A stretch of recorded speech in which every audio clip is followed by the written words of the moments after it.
UK and France reheat. One of the world's oldest rivalries at a risky time for both French officials have been, justifiably, furious.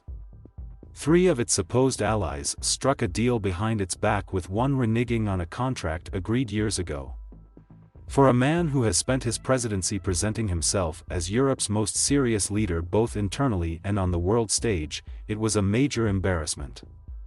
Conversely, for Boris Johnson, the man who led the Brexit campaign and has been accused of making his country insular and a global insignificance, this was a hat trick. Standing shoulder to shoulder with US President Joe Biden, agreeing a deal with two nations on opposite sides of the world, poking France in the eye in the process.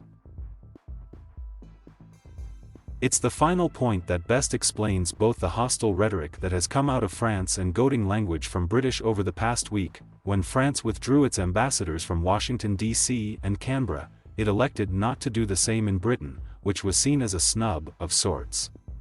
France's Europe minister called the UK a junior partner that had accepted its vacillation by the US.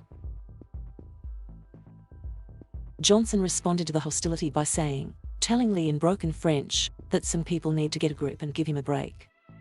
I just think it's time for some of our dearest friends around the world to press UN grip about all this. Donnism UN break, he said to reporters during his US trip.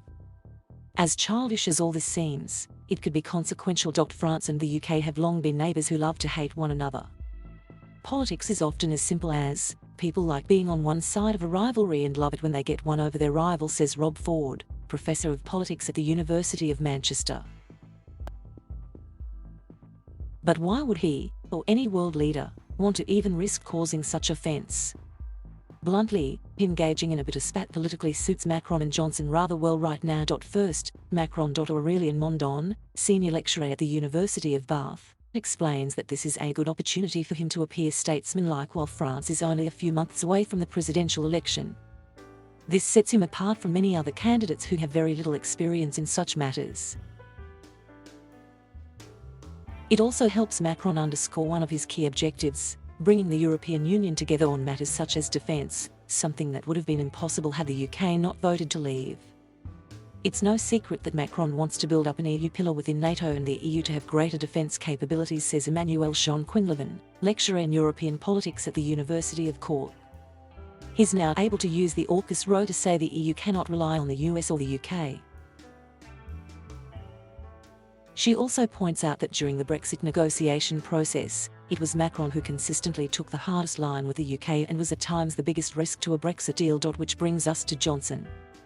He is a leader who is arguably at his best when he is fighting an enemy, says Ford. Post-Brexit, the incentive to play up minor conflicts with France is greater because it can no longer punish us inside the structures of the EU. However, Ford points out that this could go wrong if Macron looks for revenge and wants to make Johnson look stupid. The most obvious area where he could seek to punish Johnson is by pushing the EU to take legal action over the UK's failure to implement the Northern Ireland Protocol in full. How likely are things to get out of hand?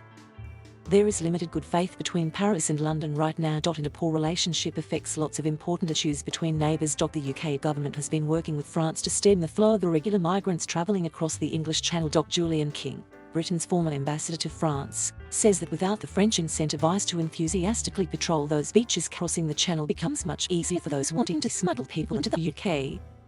This would be a problem for a government that has taken such a hard stance on migration. It's not just the UK where some in the media are ready to whip up bad feeling. Politicians, on both sides, should focus on lowering the temperature, not fanning the flames, King says. One consequence of the tumultuous past 5 years in world politics is a bizarre dynamic of diplomatic competition in Europe.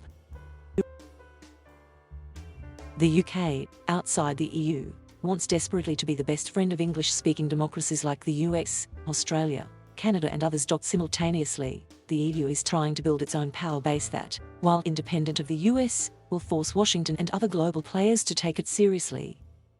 Despite its best efforts, the 27 member states cannot agree on some of the most basic principles of what this EU Mark II will be. In this environment, artificial rows are inevitable and, in some cases, useful.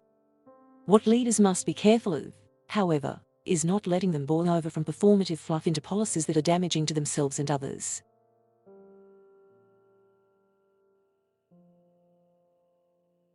Thank you for watching.